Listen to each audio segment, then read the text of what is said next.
વડોદરા કોર્પોરેશનના સ્ટેન્ડિંગ કમિટીના ચેરમેન અને આરોગ્ય અમલદાર બંનેને થઈને સ્મશાનનું તે ખાનગીકરણ કર્યું છે. તેઓનું કહેવું એવું હતું કે સ્મશાનમાં અસુવિધાઓના બદલે ઘણા બધી જગ્યાએથી ફરિયાદો આવતી હતી, એના લીધે અમે ખાનગીકરણ કર્યું. આ ખાનગીકરણ કરવા માટેની દરખાસ્ત એકવાર મુલતવી રાખી, બીજી વાર એમણે મંજૂર કરી છે. પછી 24/7 ભારતીય જનતા પાર્ટીના અધ્યક્ષ એમણે પ્રેસ કોન્ફરન્સ કરી કે ભાઈ જેવું હતું એવું ચાલશે અને જેણે કામ કરવું, જે સંસ્થાઓએ કામ કરવી હશે એ કરી શકશે.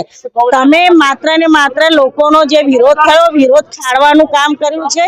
હકીકતમાં તમે આજે પણ સ્મશાનોનું ખાનગીકરણ કરીને સ્મશાનોના મળદામાંથી કટકી કરવાનો ધંધો જે ચાલુ કર્યો છે એ કોઈ પણ સંજોગોમાં ચલાવી નહીં લેવાય. અને કોંગ્રેસ પાર્ટી પહેલા દિવસથી સ્મશાનના ખાનગીકરણ બાબતે વિરુદ્ધમાં છે. અને આજે પણ અમે વડોદરા શહેર કોંગ્રેસ સમિતિના પ્રમુખના હેઠળ ખાસવાડી સ્મશાન ખાતે આજે ખાનગીકરણનો વિરોધ કર્યો છે. જ્યાં સુધી આ ખાનગીકરણનો અમલ જે કર્યો છે એમણે એને બંધ નહીં કરે ને જેવું હતું એ રીતે નહીં ચલાવે ત્યાં સુધી કોંગ્રેસ પક્ષ વિરોધ કરશે, રસ્તા પર ઉતરશે. પણ આ ખાનગીકરણનો વિરોધ તો હંમેશા કરીને સ્મશાનના મળદામાંથી કટકી કરવાનું બંધ કરાવશે.